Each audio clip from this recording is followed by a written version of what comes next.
अभी तक हमने क्या क्या देखा, देख लो एक बार। एसी का डेफिनेशन क्या है? द करंट और वोल्टेज विच चेंजेस इट्स डायरेक्शन ऑल्टरनेटली। तो ये कैसी एसी है? साइनोसॉइडल। ये है ट्रायंगुलर, ये है सॉटूथ। बट अल्टीमेटली सब में क्या हो रहा है? डायरेक्शन क्या हो रही है? चेंज। अपने को पढ़ना अपने सिलेबस में मेनली ये वाला है। कौन सा? Sinusoidal AC. इन सब में डायरेक्शन चेंज नहीं हो रही है, इसमें और इसमें। This is DC and this is what? Pulsating DC. और इस क्वेश्चन में जितनी इंफॉर्मेशन पूछी गई है वो यही वाली इंफॉर्मेशन है। तो उसके लिए हमको पता चाहिए क्या कि साइनोसॉइडल एसी की इक्वेशन क्या है। तो साइनोसॉइडल एसी की इक्वेशन क्या है? I equal to I not sine omega t plus phi. जैसे एसएचएम की इक्वेशन आप पढ़ते थे 11th क्लास में। बोलिए। This I is current at time t, I naught is peak current, omega is angular frequency. उसको 2 पाई एफ रखोगे it will be frequency, 2 pi by T रखोगे it will be time period.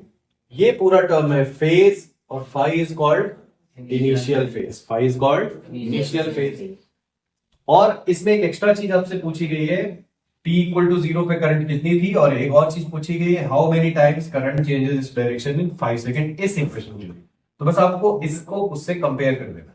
Compare करना सबसे आसान होता है। इसके ऊपर नीचे कहीं पे भी ऐसा लिख लो, comparing with I equal to I not sine omega t plus phi. कुछ आ रही बात समझ में? यस। ठीक है, कंपेयर करके बताइए क्या क्या आ रहा है। पार्ट 1 से लेके 8 तक क्या। चलिए, पीक करंट क्या है बताओ बच्चों? 10 एम्पियर। उसके बाद क्या पूछा गया आपसे? Angular frequency. So this is omega. इतना 200 पाई रेडियन पर सेकंड। बोलो। Yes. Now if you compare it with 2 pi F, you cancel pi and the frequency becomes 100 hertz. बिल्कुल सही answer. Time period 1 by 100.01 seconds.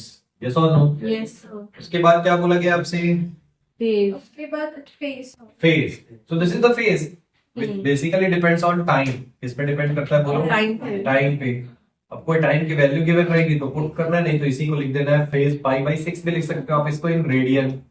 Next पूछा गया आपसे initial phase Initial 5/6। ये वाला पाई बाई 6। इनिशियल फेज क्यों बोलते हैं इसको? When because it is the phase at t equal to 0। t equal to 0 put करोगे तो यही फेज आएगा, इसलिए इसका क्या नाम दे देते हैं? Initial phase. नेक्स्ट क्या बोला गया आपसे? करंट t इक्वल टू 0 बस पुट कर दो यहाँ पे, you'll get the current. Yes or no? Yes. क्या आएगा? 10 sin 30। कितने लोग का ये पूरा आ गया? This is 5 ampere. Yes or no? Yes. ठीक है, 5 एम्पियर। नाउ फाई को इसीलिए आप थोड़ा ध्यान से देखोगे तो एक और तरीका है इसको लिखने का कि फाई का फॉर्मूला क्या है। If you put t equal to 0, current become current at t equal to 0। ये करंट क्या हो गया बताओ? Current at t equal to 0। I nought remain as it is. आगे आप लिखोगे साइन फाई। तो साइन फाई की वैल्यू हो जाएगी current at t equal to 0 upon I nought. So phi is sine inverse current at t equal to 0 divided by I naught। ठीक है, ऐसा पाई को ऐसा लिखते। एक चीज समझो आप, सिंपल हार्मोनिक मोशन जब हम पढ़ते थे तो वहां फाई की वैल्यू लिखते थे sine inverse x naught by A. क्या लिखते थे बच्चों? Sine inverse x naught by A. यहां हम लोग इसको I नॉट इसलिए नहीं लिख रहे क्योंकि I नॉट का मतलब यहाँ पीक करंट है। आई नॉट का मतलब क्या है? वहां एक्स नॉट का मतलब होता था displacement at t equal to 0 और position at t equal to 0। यहाँ आई नॉट नहीं लिखेंगे बिकॉज ये आई नॉट से हम किसी और चीज को बता रहे हैं। आई नॉट से यहाँ बता रहे हैं पीक करंट। यस और नो? यस। यहाँ आएगा current at t equal to 0 divided by maximum value divided by. कितने लोगों को समझ में आ रहा है? ठीक, ठीक है। ये देखिए, जैसे कोई ग्राफ यहाँ से स्टार्ट ऐसा, ये वैल्यू है 10 और ये ग्राफ स्टार्ट हो रहा है 5 से। ये करंट ग्राफ यहां से स्टार्ट हो रहा है। तो इसके लिए अगर आपसे पूछा जाए कि इसका इनिशियल फेज कितना है तो आप लिखोगे sine inverse x naught sorry I naught. मतलब current at t equal to 0 कितना है? 5 डिवाइडेड बाय पीक करंट कितनी है? 10। तो साइन इनवर्स 1/2 का मतलब है pi by 6 radian. Pi by 6 radian या 30 डिग्री। कितने लोगों को क्लियर है ये? यस। एक वाला, how many times current become 0 in 5 second. तो 1 सेकेंड में कितनी बार करंट 0 होती है बताओ? फ्रीक्वेंसी का डबल, फ्रीक्वेंसी का। सो इन 1 सेकेंड 1 सेकेंड में कितने टाइम्स हो रही है 0 200 टाइम्स, तो 5 सेकेंड में कितने टाइम्स हो जाएगी 100, that's all. आया, Yes, sir. ऐसा कर देना, कोई डाउट है पूछ सकते। डाउट, अभी हम लोग क्या करेंगे, आर सर्किट देखेंगे, रेजिस्टिव सर्किट, और उसी में देख लेंगे आरएमएस होता क्या है, क्योंकि एक तरीके से तो आप पहले मेथड से तो आप देख ही चुके हो उसकी डेफिनेशन से, यस और नो, बोलो, वो भी इसमें रिवाइज करा दूंगा मैं, जो आप पहले कर चुके हो उसको भी रिवाइज करा दूंगा, या आर सर्किट के थ्रू भी मैं आपको थोड़ा समझा देता हूं। तो पहला इसमें एसी वोल्टेज अक्रॉस रेजिस्टर, पहले हम लोग क्या पढ़ते हैं, AC voltage across resistor, then capacitor, then inductor, और फाइनली पढ़ते हैं एलसीआर सर्किट सीरीज में कैसा होता है, बोलो। सबसे पहले किसको देना है, आर सर्किट, मतलब रेजिस्टर को हम लोग देंगे वोल्टेज, आर सर्किट। तो suppose there is a resistor of resistance capital R and AC voltage is applied to it, and that is V equal to V naught sin omega t, V naught sin omega t। इसके respect में हम लोग current निकालते हैं, इसलिए इसका phase लेते हैं बच्चों कितना, 0, फेज कितना लेते हैं 0। बेसिकली सर्किट सॉल्व करने का मतलब यहाँ क्या है, we have to find the current, we have to find the current, ठीक है। तो इसमें कुछ कुछ चीजें आप समझना है, पूरे सर्किट में हम लोग क्या क्या करने वाले हैं। पहले हम लोग निकालने वाले हैं करंट, करंट का हम लोग दो चीजें निकालते हैं, किससे डिवाइड करना है और क्या फेज है। देखो तीनों चारों सर्किट का एक ही थीम है, एक ही थॉट प्रोसेस है कि करंट होती है वोल्टेज अपॉन रेजिस्टेंस डीसी में, बोलो डीसी जो हमने पढ़ा है 10th क्लास में पढ़ा है, 12th में पढ़ा है, करंट इलेक्ट्रिसिटी में। हम यहाँ ये जानना चाहते हैं, is there any quantity in AC circuit, चाहे वो रेजिस्टेंस हो, कैपेसिटेंस, इंडक्टेंस, सब में कोई ऐसी क्वांटिटी है क्या जिससे हमको डिवाइड करना है। तो जिससे डिवाइड करना है वो क्वांटिटी कौन सी होगी, यहाँ पे हमेशा रेजिस्टर होगी या क्या होगी क्वांटिटी, ये हमको पहला डिसाइड करना है पहला। तो दूसरा जो करंट आएगी वो क्या इसी के साथ सेम फेज में होगी या उसमें कुछ फेज डिफरेंस होगा, मतलब वो थोड़ा लीड करेगी या लैग करेगी। तो इन सारे डेरिवेशन में दो ही चीजें निकालनी है उसकी, दैट किससे आपको डिवाइड करना है और फेज डिफरेंस कितना है, चाहे वो कोई सा भी डेरिवेशन हो। कुछ समझ में आया क्या, ठीक है। उसके बाद इस सर्किट में हम लोग निकालेंगे पावर, क्या निकालेंगे, पावर। सिर्फ आर सर्किट एक्सप्लेन करने आएगा तो पावर ओवर लिख के नहीं आना, पावर मैं आपको बता रहा हूं आरएमएस करंट समझने के लिए, क्या समझने के लिए, आरएमएस करंट, ठीक है। तो वो अलग पार्ट है। तो करंट निकालना बहुत आसान है भाई, V equal to I R यहाँ लगेगा, ओम्स लॉ तो एप्लीकेबल यहाँ होगा ही, चाहे वो एसी हो या क्या हो बताओ, डीसी। तो आई की वैल्यू क्या होगी, V बाई आर। इसमें अगर आप आर का डिवाइड कर दोगे तो आएगा V nought by R sine omega t, V nought by R Sin omega t. So this was voltage, ये आ गया आपका क्या बताओ, करंट है ना भाई, V नॉट बाई आर ऐसा लिखते हैं, उसको आप आई नॉट भी लिख सकते हैं। इतना ही सॉल्यूशन है इसमें, बस आर से डिवाइड किया, बिल्कुल 10th क्लास में जैसे रेजिस्टेंस से डिवाइड करते थे। बोलो यहां क्या हो रहा है, दोनों के आंसर आपको मिल गए कि भाई डिवाइड किससे करना है, आर से ही करना है, रेजिस्टेंस में तो आर से ही डिवाइड होगा, बोलो ठीक है। और ये जो करंट आई है that is in same phase with voltage, यहां भी ओमेगा टी है, यहां भी क्या है बताओ, ओमेगा टी, कोई डिफरेंस नहीं है, मतलब ना तो ये लीड करेगी ना तो क्या करेगी, लैग करेगी। तो ये हो गया दो चीज, यहां रेजिस्टेंस से ही खुद डिवाइड होगा और फेज डिफरेंस कितना होगा, 0 डिग्री, फेज डिफरेंस क्या होगा, 0। अब आता है इसका वेव फॉर्म ड्रॉ करो और फेजर ड्रॉ, इसको बहुत अच्छे से आप ध्यान से देखना, क्योंकि इसका एक सिंपल मेथड भी है और थोड़ा कॉम्प्लेक्स वाला भी, एनसीईआरटी में आपके कॉम्प्लेक्स वाला थोड़ा दिया, वो कैसे क्या क्या बताता है वो देखो। दो वेव फॉर्म हम लोग ड्रॉ करेंगे, सपोज एक वोल्टेज का और एक किसका ड्रॉ करेंगे बच्चों, करंट का। दोनों एक साथ पीक वैल्यू को रीच कर रहा है, they are in same phase, they are in ऐसा। तो इतना तो पक्का है कि ये जो पीक वाली वैल्यू ऊपर आ रही है वो क्या है बोलो, V नॉट, और नीचे वाली क्या है बोलो, I1। तो ये तो हो गया wave form with respect to time, time के साथ ही ऐसा चेंज हो रहा है, या ओमेगा टी भी लिख सकते हो आप इसको। अब मुझे इसका ड्रॉ करना है फेजर। फेजर होता क्या है? फेजर होता है कोई भी साइनोसॉइडल इक्वेशन को सॉल्व करने का एक इजी टेक्निक।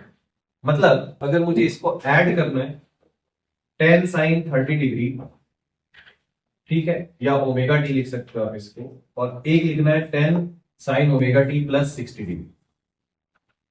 इन दोनों को मुझे ऐड करना है।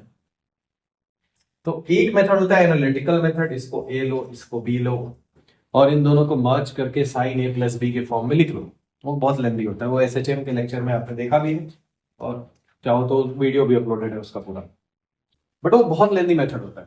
तो हमने क्या किया है, उसका जो रिजल्ट आया उसको कंपेयर किया, तो ये समझ में आया कि भाई इसको अगर आपने ए ले लिया, इसको बी ले लिया, तो रिजल्टेंट जो करंट आएगी उसका इक्वेशन वैसा ही आएगा जैसे कि आपने किसको हैंडल किया था, वेक्टर को। किसको हैंडल किया था बोलो? वेक्टर। मतलब साइनोसॉइडल क्वांटिटी चाहे वो स्केलर हो या वेक्टर हो, हम उसको वेक्टर लेके ट्रीट कर सकते हैं ऐड सब्ट्रैक्ट करने के लिए। इवन मल्टीप्लाई डिवाइड के लिए भी यूज हो जाएगा, यस और नो, बट उसको दूसरे फॉर्म में लिखना पड़ेगा वेक्टर को, ठीक है, वो अभी आपके काम का नहीं है। अभी इंपॉर्टेंट क्या है कि इन दोनों को ऐड करने के लिए हम लोग इसको वेक्टर ट्रीट कर सकते हैं। क्या ट्रीट कर सकते हैं? उस वेक्टर को ही हम बोलते हैं फेजर। क्या बोलते हैं? Although current and voltage are scalar, current और वोल्टेज क्या है बोलिए? स्केलर। वो एक सिंपल तरीका है सॉल्व करने का। वो कैसे ड्रॉ होता है ध्यान से देखना। एक V नॉट जो है यहाँ पे, उतनी रेडियस का एक सर्कल हमको ड्रॉ करना ऐसा, और एक I नॉट रेडियस का ड्रॉ करना। तो ये जो है इसी में रोटेट करेगा करंट का फेजर, और इसमें रोटेट करेगा किसका फेजर बोलो? वोल्टेज का। किसका रोटेट करेगा?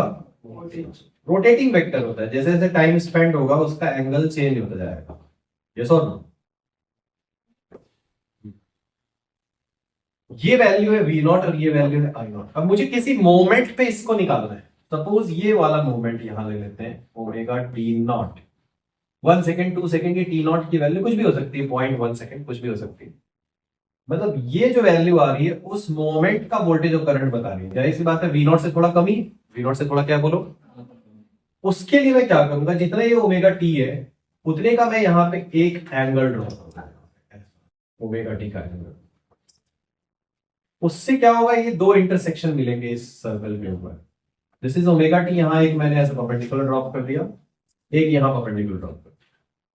फिलहाल इधर वाले का तो ज्यादा यूज नहीं है, इधर वाले का है, वाई डायरेक्शन में जो परपेंडिकुलर ड्रॉप है। ये क्या बताएगा, ये था V नॉट लेंथ और ये है ओमेगा टी। ये एंगल क्या है बताओ? इसको मैं थीटा लिखता हूं। इधर वाली जो लेंथ आएगी ये वाली, ये आएगी V नॉट कॉस थीटा। क्या आएगी बोलो? V not cos. सबका ये वाली जो लेंथ आ रही है ना, that is V not sine theta. वैसे ये वाली जो लेंथ आएगी ये क्या आएगी? I not sine theta. So V will be equal to what? V not sine omega T and I will be equal to what? I not sine omega T. I not sine omega T. बाद में आप इसको ऐसा थोड़ा सा ऐसा fade कर देना इसको, क्योंकि आपका फेजर बस यही वाला है। कौन सा? एक वोल्टेज और एक करंट।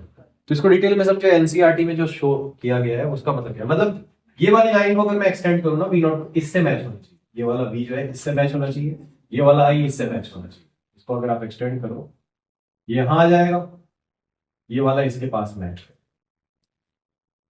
कुछ समझ में आया? तो ये थोड़ा सा ना कॉम्प्लेक्स पार्ट होता है ये वाला पार्ट, क्योंकि इसको कॉम्प्लेक्स तरीके से एक्सप्लेन ही किया गया, वहां पे दिया ही गया है ऐसा वाला।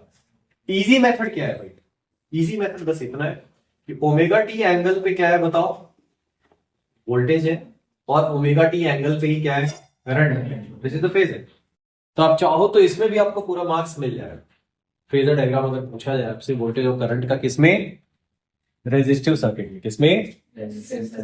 और ये कॉम्प्लेक्स वाला अगर आपको ड्रॉ करने का मन है, एनसीईआरटी वाला पूरा एज इट इज, तो देखो मैं बता रहा हूं फिर से क्या करना है। ये तो पक्का आपको आता है कि वोल्टेज और करंट को सेम फेज में ड्रॉ कर दो, बोलो। इसके पीक को लेके एक सर्कल बना दो, इसके पीक को लेके एक सर्कल बना दो। तो वो पीक वैल्यू है, तो जाहिर सी बात है ये वाला जो ऊपर वाला है ऑब्वियसली ये क्या बता रहा है? V not. और ये वाला क्या बता रहा है? I not. ये तो पक्का है। हाँ। अब बस प्रॉब्लम ये है ना कि V और I मार्क करना है। V और क्या करना है बताओ? I मार्क करना है, यस और नो। तो क्या करो आप, ये बेसिकली यहां तक नहीं जाएगा, ये आएगा यहीं तक, है ना, हम्म, ये यहीं तक आएगा, इससे मैच करेगा, क्योंकि वही वी नॉट का सर्कल ही तो घूम रहा है ना ऐसा, हम्म, ठीक है, दिस वैल्यू इज, तो फिर से देखो उसके लिए क्या करना है वो मैं बता दे रहा हूं आपको। आप चाहो, मैंने बताया कॉम्प्लेक्स लगे तो आप सिर्फ ये डायग्राम बना दोगे, आपको पूरा मार्क्स मिल जाएगा, ये और नो। अभी इसको देखो क्या किया आपने, एक वी नॉट का सर्कल बनाया, एक किसका बनाया, आई नॉट, और आपने कोई भी एक theta equal to omega t पे एक लाइन ऐसे ड्रॉ कर ली, अब वो डेफिनेटली एक दोनों सर्कल को कट करेगा, दोनों सर्कल को क्या करेगा बताओ, कट करेगा। जहां पे वो कट कर रहा है वो रेडियस की वैल्यू तो वी नॉट और आई नॉट की है, क्योंकि उतने में ही ये घूम रहा है, ये फेजर हर मोमेंट पे ऐसा ऐसा घूमते जा रहा है, जैसे जैसे ओमेगा टी का मतलब थीटा चेंज हो रहा है, वैसे वैसे फेजर भी क्या कर रहा है बताओ, रोटेट कर रहा है, क्या कर रहा है बोलो, इसलिए कहीं का लिखा था phasor is a rotating vector, phasor is a, अभी इस मोमेंट पे वो कितना बता रहा है साइनोसॉइडल करंट वो देखते हैं। तो एक थीटा लेके यहाँ पे क्रॉस किया, ये आ गया एक इंटरसेक्शन, ये आ गया इंटरसेक्शन, उसका इधर परपेंडिकुलर ड्रॉप किया, इधर आ गया साइन थीटा कंपोनेंट, इधर क्या आ गया बोलो कॉस। हो सकता है कोई इस इक्वेशन को अगर लेके सॉल्व करे कॉस ओमेगा टी का फंक्शन, किसका फंक्शन बोलो, तो एक्स कोऑर्डिनेट जो होंगे ना वो उसको बताएंगे कि वोल्टेज और करंट की वैल्यू कितनी है। हमने लिया साइन ओमेगा टी का फंक्शन, तो हमारा कौन सा कोऑर्डिनेट बता रहा है, वाई कोऑर्डिनेट, कौन सा बता रहा है बोलो, इसमें है तो इतना ही कि अगर मैं मान लो ये रेडियस आर लेता हूं और ये ओमेगा टी है, तो इधर वाला आता है आर कॉस ओमेगा टी, और इधर वाला क्या आता है बोलो, R sine theta, R cos theta. समझ में आ रहा है नहीं आ रहा, है तो उतनी ही चीज, बट ये देख के पहली बार में कॉम्प्लेक्स लगता है, क्योंकि इससे पहले हमने किसी क्लास में ड्रॉ भी नहीं किया, तो इस तरीके से आप चाहो तो इसको इजीली ड्रॉ कर सकते हो। बहुत कॉम्प्लेक्स लग रहा है, ये भी मार्क करके आओगे आपको मार्क्स मिलेगा, मतलब आप यहाँ पे ऐसा शो कर देना, बस यहाँ पे ये वैल्यू है ना, ये लेंथ को आई नॉट शो करना, वी नॉट शो करना, it is V nought sine omega t, और ये वाली जो लेंथ आ रही है that is what, I not sine omega t. Clear है क्या? तो क्या क्या देखा हमने अभी तक रेजिस्टिव सर्किट में, कि भाई जो क्वांटिटी है जिससे हमें डिवाइड करना है वो दैट इज आर इटसेल्फ, वो क्या है बोलो आर। एल और सी में ऐसा नहीं होता है, आपको पता होगा, एल से डिवाइड नहीं होता है, ओमेगा एल से डिवाइड होता है, किससे डिवाइड होता है, या आर से एज इट इज डिवाइड हो गया है। फेज डिफरेंस कितना है, जीरो, फेज डिफरेंस कितना है, जीरो, मतलब जब वोल्टेज मैक्सिमम तो करंट भी मैक्सिमम, जब वोल्टेज जीरो तो करंट भी क्या होगी, इतना क्लियर है क्या? अब ये हो गया फेजर डायग्राम, एनसीईआरटी वाला बनाना है तो उसको कैसे याद रखेंगे, नॉर्मल बनाना है थोड़ा सिंपल, तो आप यहां से बना सकते हो, इसमें पूरा मार्क्स आपको मिलेगा। इसके या पहले एक न्यूमेरिकल कर लो, फिर आ जाते हैं इसके आगे में, पहले करंट निकाल देते हैं फटाफट, क्योंकि बहुत इजी सा होता है, एक पहले करंट निकाल। ऐसे ही रेजिस्टेंस मान लो गिवन है, इसकी इक्वेशन लिखी है 10 sin 50t, रेजिस्टेंस गिवन है 2 ओम, फाइंड द करंट, बस इतना ही तो क्वेश्चन होता है। तो हमने क्या देखा है, V equal to I R, current is V upon R, इसमें किसका डिवाइड करना है बच्चों, 2 का, यस और फेज में कोई चेंज नहीं है, this is 5 ampere sin 50t will be current, ऐसा बन जाएगा। ये हाईली बहुत ही सिंपल क्वेश्चन है। अब इसमें निकालते हैं पावर लॉस, क्या निकालते हैं बोलो, पावर से बेसिकली हम लोग निकालना चाह रहे हैं आरएमएस करंट।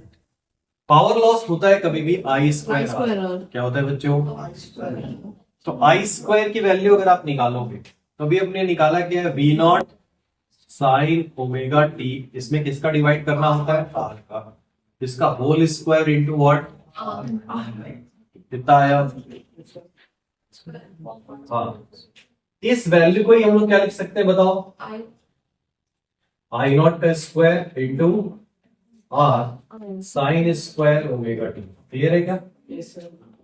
अब अगर मैं इसका एवरेज निकालू एक कंप्लीट साइकिल के लिए, क्या निकालना चाहता हूं मैं इसका एवरेज। बेसिकली मैं क्या चाहता हूं कि ये करंट की वैल्यू बार बार चेंज हो रही है, थोड़ा अच्छे से समझना।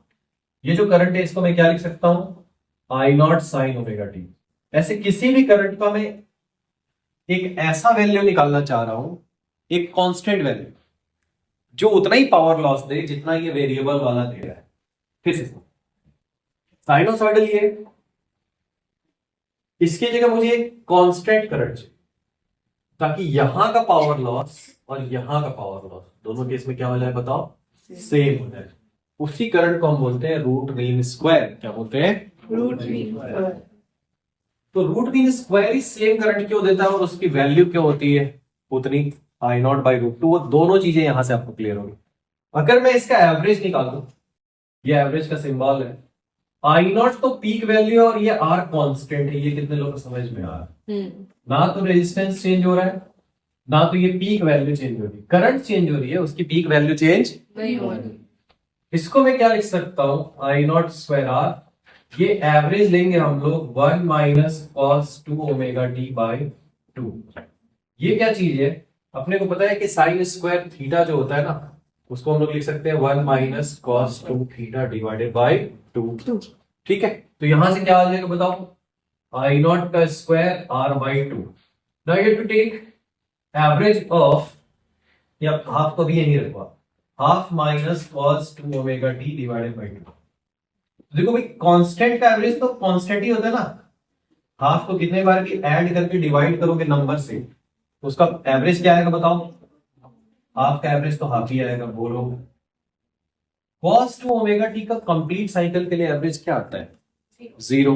क्योंकि साइन या cos किसी का भी ग्राफ है, किसी भी फ्रीक्वेंसी का ग्राफ है, अगर आप बात करें कंप्लीट साइकिल के लिए, तो उसमें जितनी पॉजिटिव वैल्यू है उतना ही क्या है बोलो, नेगेटिव है। आपको यहाँ डायरेक्टली लिख देना होता है that for a complete cycle average of sine and cos function is 0। तो यहां से आपका एवरेज पावर क्या आता है? एवरेज पावर की वैल्यू आ गई I naught square R by 2। I naught square R by P average, I naught square R by. But हमने क्या सोचा है, एक ऐसी करंट ले लेते हैं, डीसी करंट, जो क्या देते बताओ, सेम पावर लॉस देते। तो अगर डीसी होती तो क्या लिखते हैं हम लोग, आई डैश स्क्वायर आर। उसको मैं आई डैश ले लेता हूँ। ये जो करंट है इसको मैं क्या ले रहा हूँ बोलो, आई डैश। पीक वैल्यू की जगह कोई एक कांस्टेंट करंट मेरे लिए देगा कि हो सकता है वो कौन सी कांस्टेंट वैल्यू होती डीसी में जो इक्वल पावर लॉस देती।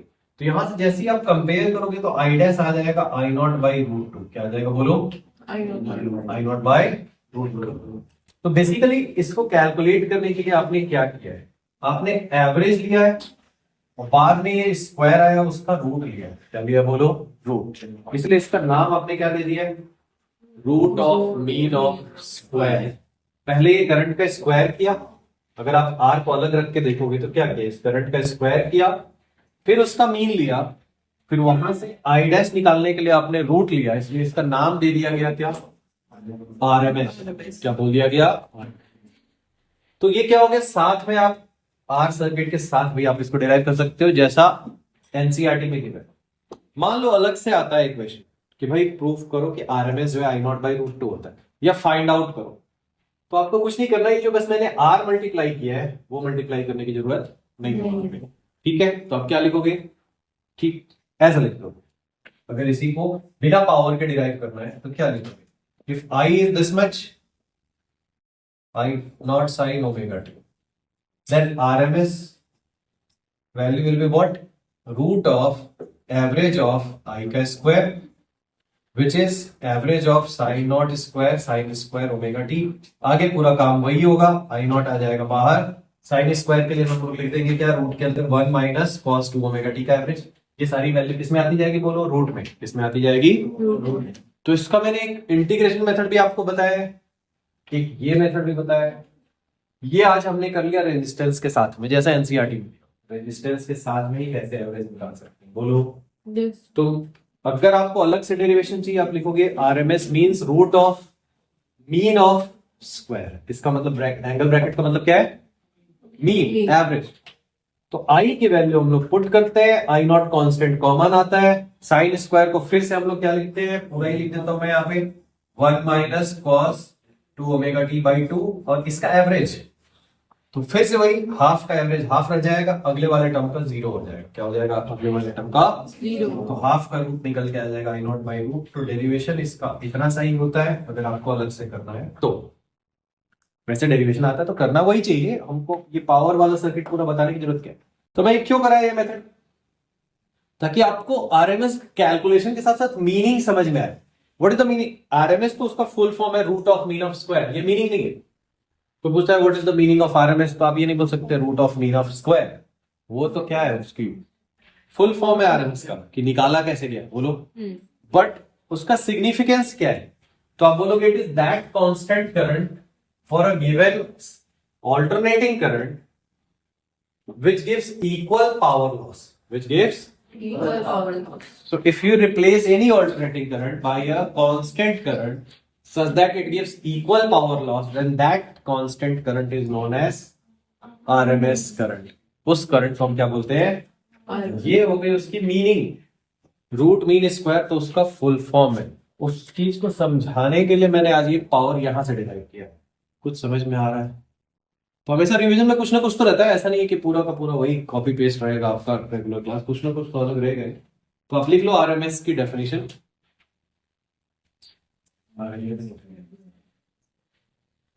It is that constant current, it is that constant current corresponding to or equivalent to, it is that constant current corresponding to or equivalent to given alternating current, given alternating current which gives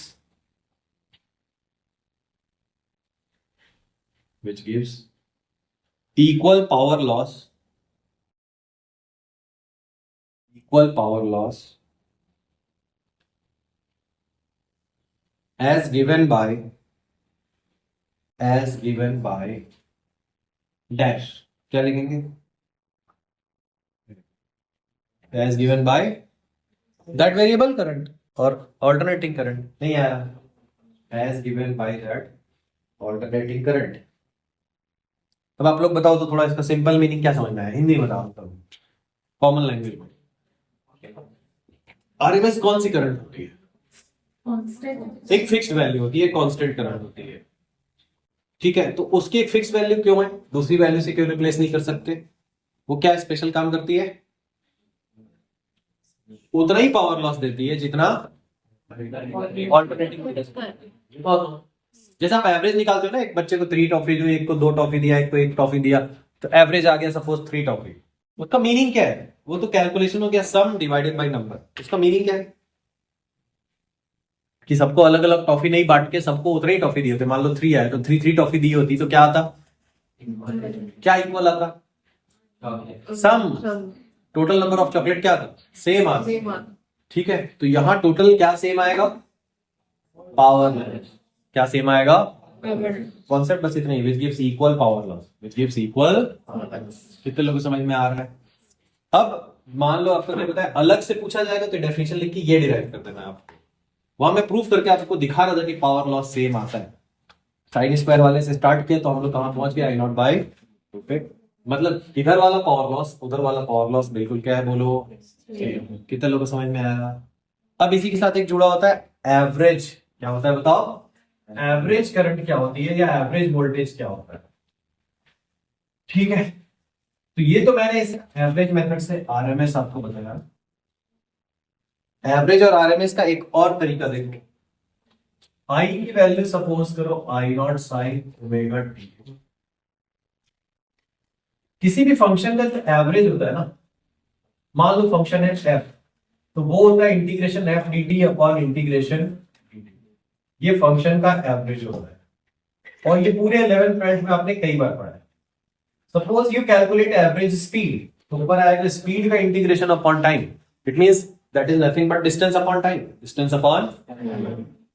अगर आप force का average निकालोगे तो ऊपर आएगा change in momentum. Force का integration होता है change in momentum upon time, होता है बोलो।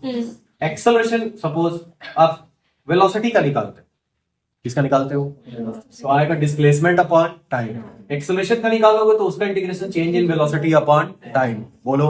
एवरेज पावर निकालोगे वर्क अपॉन टाइम, पावर का इंटीग्रेशन। समझ में आया? तो हमने कई बार किया है। अभी इसका मतलब क्या है? अगर मैं इसका एवरेज निकालता हूं तो उसका मीनिंग क्या है बता रहा हूं मैं। आरएमएस निकालूंगा तो क्या होगा? पहले तो लगाना है रूट, फिर लगाना है मीन, और मीन का वही मतलब है जो एवरेज का है। मीन का मतलब क्या है बोलो? मीन और एवरेज का मतलब सेम होता है ना। तो यही वाली चीज हमको दोबारा कर रही है, बट किसके लिए? स्क्वायर के लिए। किसके लिए करना है बोलो? तो फंक्शन का square dt upon integration dt, ये जब आप करोगे तो भी वही रिजल्ट आएगा। आप चाहो तो ये पूरा डेरिवेशन इंटीग्रेशन से भी कर सकते हो।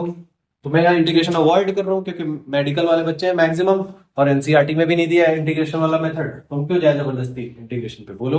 अब करोगे तो भी सेम ही आएगा। 0 to capital time period integrate करोगे, बिल्कुल सेम रिजल्ट है। आरएमएस तो हो गया, 2 बार अपने एक पावर के तरीके से कर लिया, इसके तरीके से कर लिया। एवरेज अगर हम लोग निकालेंगे तो वो कितना आएगा? अब आपको याद रखना है कि इस पूरे साइकिल का एवरेज नहीं निकालना है, क्योंकि जितना प्लस है उतना ही क्या है बोलो? माइनस। 0 आ जाएगा। क्या आ जाएगा बोलो? 0। तो अपने को क्या करना है? सिर्फ हाफ टाइम पीरियड का निकालना है, t/2 तक। कहां तक का बोलो? तो अगर मैं फंक्शन लिखता हूं यहाँ पे एवरेज करंट, क्या लिख देता हूं बोलो? ऊपर आएगा integration i dt upon integration dt। i की जगह i not sine omega t dt upon integration dt। 0 से अब देखो t है 2 ओमेगा, तो t/2 कितना है बोलो? पाई बाई ओमेगा। कितना है बोलो? आई नॉट कॉमन लिया हमने, ये भी t/2 आई नॉट कॉमन लिया। साइन ओमेगा टी का इंटीग्रेशन क्या होगा? माइनस कॉस ओमेगा, और चेन रूल से एक ओमेगा से डिवाइड होता है, मतलब फंक्शन ऑफ अ फंक्शन से। बोलो। Yes sir. ओमेगा से डिवाइड होता है, डिफरेंशिएशन में यही क्या होता था? मल्टीप्लाई। dt का इंटीग्रेशन टाइम होता है, और अपर लिमिट आ गई इसकी t/2 minus I nought by omega, you take common, और t/2 का मतलब क्या है? Pi by. बोलो कहां से कहां तक इंटीग्रेट करना है? 0 to pi by omega, 0 to pi by. अब देखो मैं पुट कर रहा हूं लिमिट टाइम की, cos omega into pi by omega minus cos, क्या आएगा यहाँ? 0 क्या आएगा बोलो? 0। तो क्या आया यहाँ पे? Omega is cancelled out, minus I nought by pi. cos पाई मतलब cos 180 डिग्री विच इज -1, और ये -1। cos 0 1 है, -1 में से 1 को आप माइनस कर रहे हो, you get -2, so it becomes 2i not by pi, 2i not by.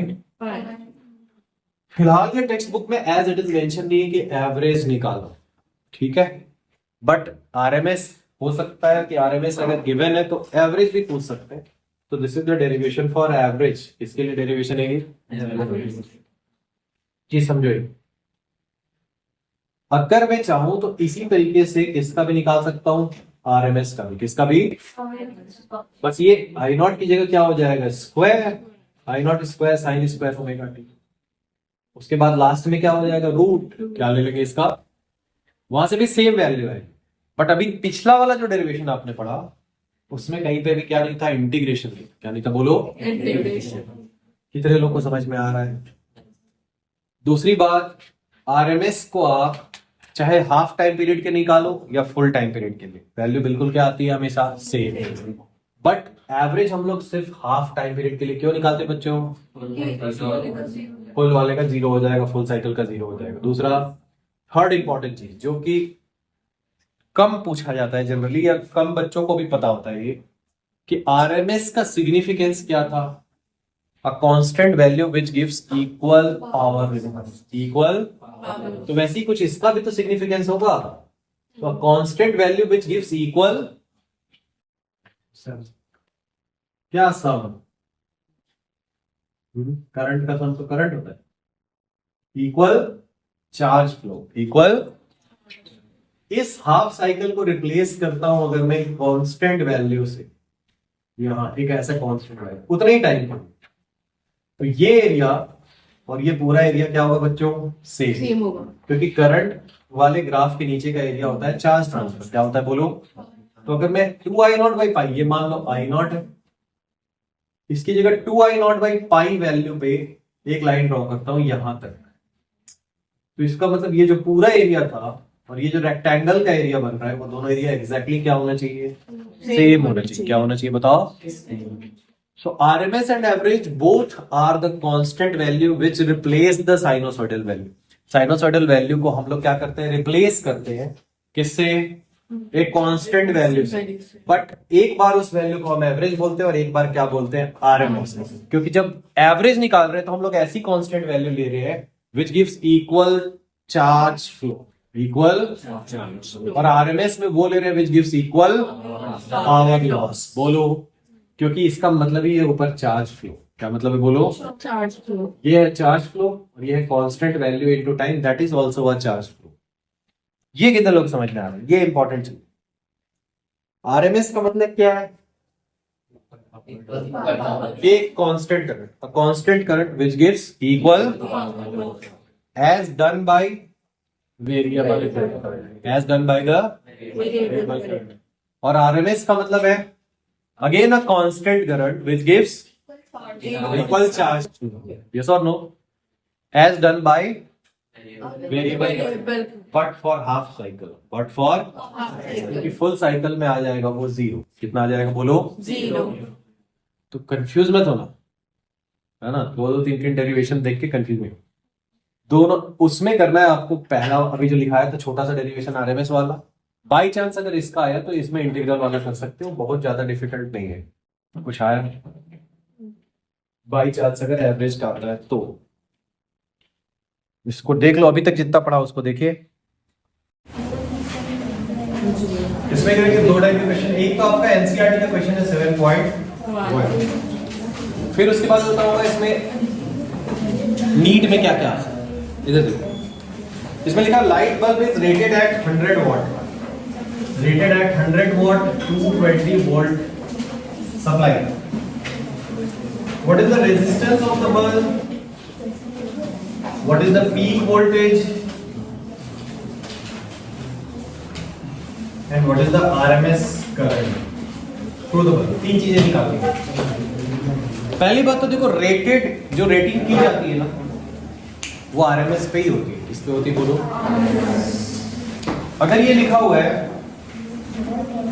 220 volt AC आपके घर में आ रही है,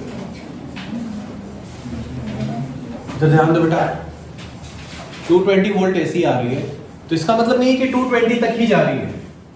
ये 220 इंटू √2 तक जा रही है। पीक वैल्यू विल बी, ये जो 220 लिखा है that is only the RMS value. कौन सी वैल्यू है? बोलो। तो पहली बात, किसी क्वेश्चन में नहीं लिखा है कि वो आरएमएस मेंशन कर रही है या पीक या एवरेज, तो that is always RMS. Unless it is mentioned, अलग से मेंशन नहीं है, तो आपको कौन सा केस लेना है? उसको आरएमएस। मतलब ये आरएमएस वैल्यू है। बोलो। Yes sir. और सिर्फ पूछ देंगे करंट तो वो उसका मतलब वैसे भी होगा आरएमएस करंट। क्या होगा? बोलो। तो इसका मतलब ये 100 वॉट पावर कंज्यूम कर रहा है बल्ब, जब हम लोग इसको कितने का आरएमएस दे रहे हैं? बोलो। 220 का। तो ऑब्वियसली ये भी आरएमएस पे ही कैलकुलेट किया हुआ है, तो अपने को सीधा लगाना है V²/R। तो ये आएगा 100 220 का whole square by R। So R की वैल्यू क्या आ जाएगी? 220 बाई 100, 484 ओम। क्लियर है क्या? Yes sir. First part. तो हमने क्या सीखा कि अगर मेंशन नहीं है क्वेश्चन में कि हम कौन सी वैल्यू दे रहे हैं एसी की, तो इट इज ऑलवेज आरएमएस। नहीं आ रहा तेरे को? आ रहा है ना समझ में? यार कैसे टेंशन में क्यों? इसे नींद आ रही है? ठीक है, कोई बात नहीं। क्या किया? तो वेब सीरीज देख रही बोलती है ना सैटरडे संडे को देखते हैं हम लोग। चलो दूसरा, पीक वोल्टेज। पीक वोल्टेज तो यही समझ में आ गया बेटा कि आरएमएस जो होता है Vrms, वो क्या होता है? V0 बाई √2 होता है बच्चों। Yes sir. तो V0 क्या हो गया? Vrms इंटू √2, मतलब कितना बच्चों? 220 इंटू √2, इसमें 1.414 का मल्टीप्लाई आप कर लोगे। यस और no? Yes sir. Peak value यहां तक जा सकती है। आरएमएस करंट क्या होगी? अरे आई आरएमएस क्या होता है? Vrms और रेजिस्टेंस। काम खत्म। बोलो। Yes sir. Vrms कितना निकाला हमने? Vrms तो गिवन एक क्वेश्चन में 220। रेजिस्टेंस कितना निकाला था? हाँ, बेसिकली दैट वाज 220 का होल स्क्वायर अपॉन 100, ये निकाला था। बोलो। Yes sir. सो एक 220 को आप कैंसिल कर दो, 220, so this is your answer, 10/22 ampere, मतलब 5/100। 11 एम्पियर। Yes, sir. कुछ समझ में आ रहा है बच्चों? Yes, sir. अब मैं थोड़ा सा नीट वाला पार्ट आपको बता दे रहा हूँ। क्वेश्चंस में ऐसा गिवन रहेगा, find RMS current for the given sinusoidal currents. Suppose वो लिखा हुआ है 10 sin omega t plus 10 sin, पहले तो ले लेते हैं cos cos omega T. First second is 10 sin omega T 10 cos omega t plus 30 degree. तो इसको मैं थोड़ा फास्ट करूंगा, आपके रेगुलर क्लासेस में ये पूरा किया हुआ है। 10 sin ओमेगा टी चेंज करो थोड़ा, 8 sin omega T 8 cos omega T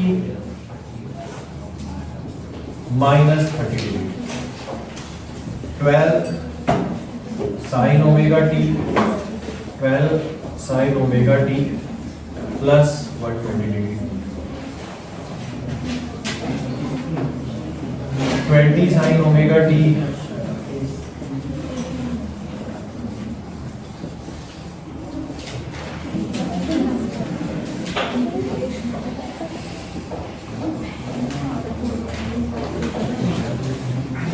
इधर देखो, इतने टाइप के क्वेश्चन है, सब में आरएमएस निकालना है। क्या निकालना है बोलो? RMS. इतने ही केस समझ जाओ, आपका कल्याण हो जाएगा। लास्ट वाला केस अलग है। ऊपर के जितने केसेस है उसको हैंडल करने की टेक्निक क्या है? अभी हमने देखा ये एक साइनोसॉइडल है वैल्यू, ये भी एक साइनोसॉइडल है। इसको मुझे ऐड करके लिखना है एक सिंगल साइनोसॉइडल वैल्यू में। If I could write this equation as any amplitude A और basically any current I not sin omega t plus any phase phi, then the answer would be definitely I naught by root 2. क्या होगा बोलो? But इसको एक दो sign को मिला के साइनोसॉइडल को एक में लिखना हमेशा उतना इजी होता नहीं है। तो उसके लिए हमने क्या किया है, एक डेरिवेशन किया और 11th क्लास में ही दो एसएचएम को ऐड करके डिसाइड किया है। और याद नहीं किया तो कोई बात नहीं, हमने यार डिसाइड किया कि अगर ये लिखा हुआ है I1 sin ओमेगा टी, ये लिखा है I2 sin omega t plus 5, क्या लिखा है बच्चों? I2 sin omega t plus 5, then the peak value must be I0 1 का स्क्वायर प्लस I0 2 का square 2 I0 1 I0 2 cos phase difference, cos of. ज्यादा कंफ्यूजन हो तो आप इसको लिख ऐसे याद कर लेना, a square plus B square plus 2ab cos theta, जैसे किस में होता था? वेक्टर्स में। किस में होता था बोलो? Vectors. अब फेज कितना आएगा मैं उसको बता नहीं रहा हूं अभी, ध्यान से वो tan phi का फॉर्मूला आपको पता हो। अपने को भी इंटरेस्ट बस इसमें है कि ये दोनों टर्म को ऐड करके अगर मैं एक टर्म में लिखूं तो यहाँ जो पहला i इक्वल टू ये जो पहला टर्म आएगा ना वो कितना आएगा? इधर तो आएगा sin omega t plus any 5 phase कोई सा भी आ जाएगा, या इसको अल्फा लिखो। ये फेज है इन दोनों पार्ट्स के बीच का डिफरेंस, समझो ये अल्फा है पहले वाले के साथ का डिफरेंस। अभी ये पूरा मैटर करता ही नहीं है, हमारा पूरा फोकस कहां पे है? सिर्फ ये आई नॉट। तो ये आई नॉट इस फॉर्मूले में अगर मैं पहला टर्म पुट कर दूं 10, दूसरा भी पुट कर दूं 10 और फेज डिफरेंस रख दूं 90 डिग्री। क्या रख दूं बोलो? 90 डिग्री। क्योंकि साइन और कॉस के बीच में कितने का फेज डिफरेंस होता है? 90 डिग्री। कॉस को लिख सकते हैं ना sin ओमेगा टी प्लस 90, याद करो। तो क्या फॉर्मूला आ जाएगा बताओ बच्चों यहाँ पे? Root over 10 square plus 10 square 2 into 10 cos 90 which is 0। ये वाला टर्म है 0, ये आ जाएगा 10 root 2। क्या आ जाएगा बोलो? 10 root 2। So the peak value comes out to be 10 root 2, so the RMS value will be equal to what? 10 root 2 by root 2। ये तो 10 ही आ गया, बोलो भाई।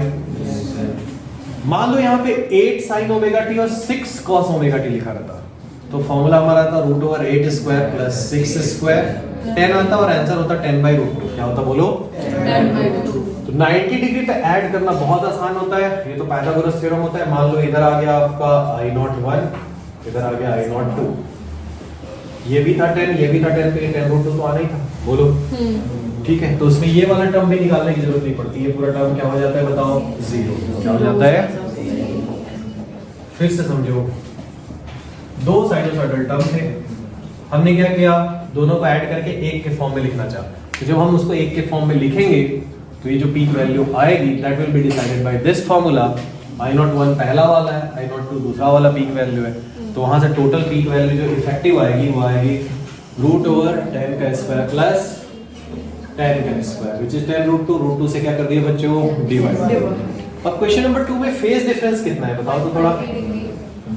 120, क्योंकि कॉस के कारण ये ऑलरेडी कितना आ गया है 90 आ गया है। 90 में 30 और ऐड कर दिया, तो फेज डिफरेंस इज बेसिकली 120 तो रिजल्टेड 120 डिग्री पे क्या आता है बताओ तो थोड़ा सेम आता है 10 square plus 10 square 2ab cos 120 cos 120 होता है माइनस 1/2, 1/2 ये 2 क्या हो जाता है कैंसिल 100 से 100 कैंसिल, ये 10 का 10 ही आता है, यस और नो। Yes, sir. तो आरएमएस की वैल्यू क्या आ गई 10/√2 आगे बोलो 10/√2। उसके बाद थर्ड केस में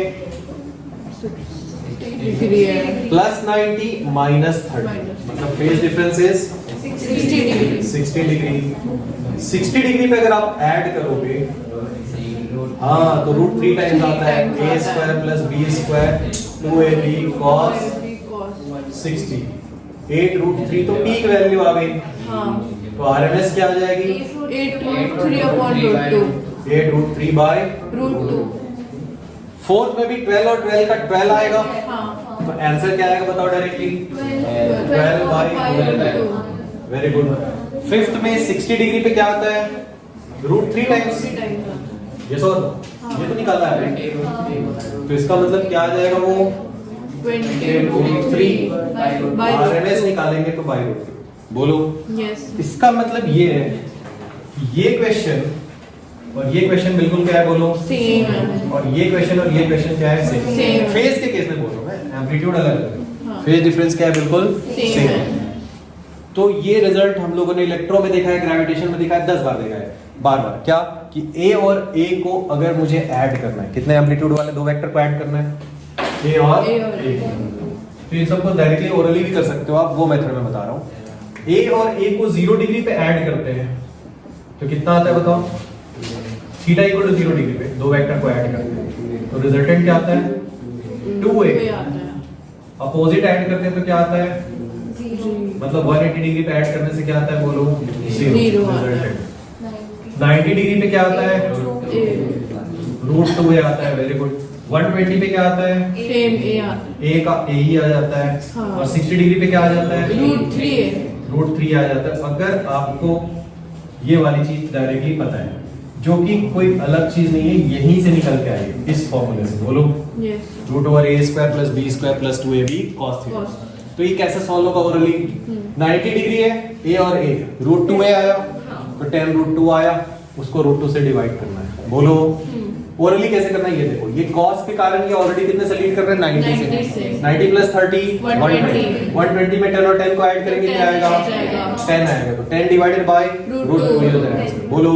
Yes. थर्ड वाला बताइए 8 और 8 कितना फेज है 60 प्लस 90 माइनस 30 किया कितना है 60 60. 8√3 आया, उसको √2 से क्या कर दिया डिवाइड फिर ये वाला भी 120 है, ये वाला भी 60 है, वैसे ही बन जाएगा। ये बिल्कुल अलग है क्योंकि इसमें दो साइनसॉइडल टर्म है ही नहीं, एक है कांस्टेंट, क्या है बोलो कांस्टेंट तो जहां कुछ नहीं लगता है वहां क्या लगता है टोका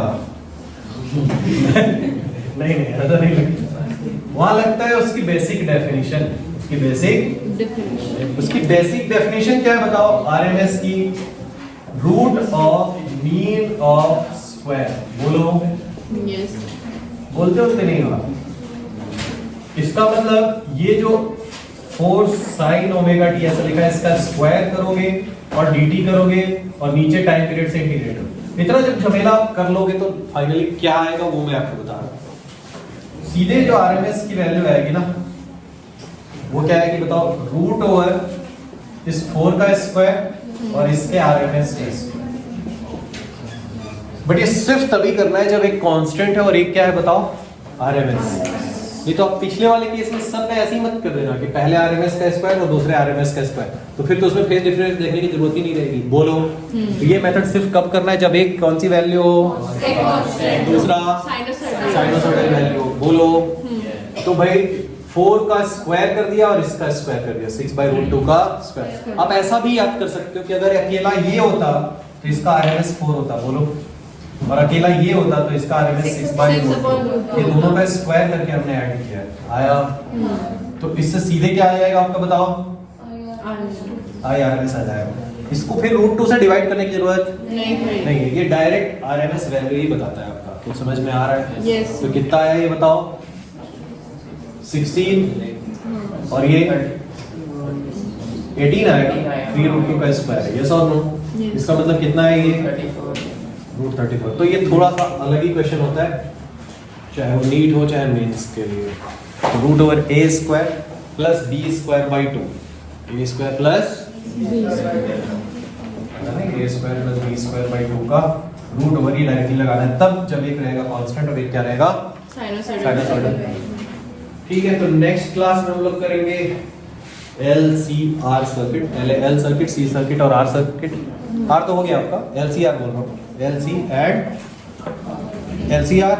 उसके बाद एवरेज पावर, क्या करोगे आप? Average power. तो मोस्टली यही है आपके सिलेबस में, पावर इन एसी सर्किट। छोटा सा टॉपिक है ट्रांसफॉर्मर, वो करेंगे नेक्स्ट क्लास में, ठीक है? Yes. ओके।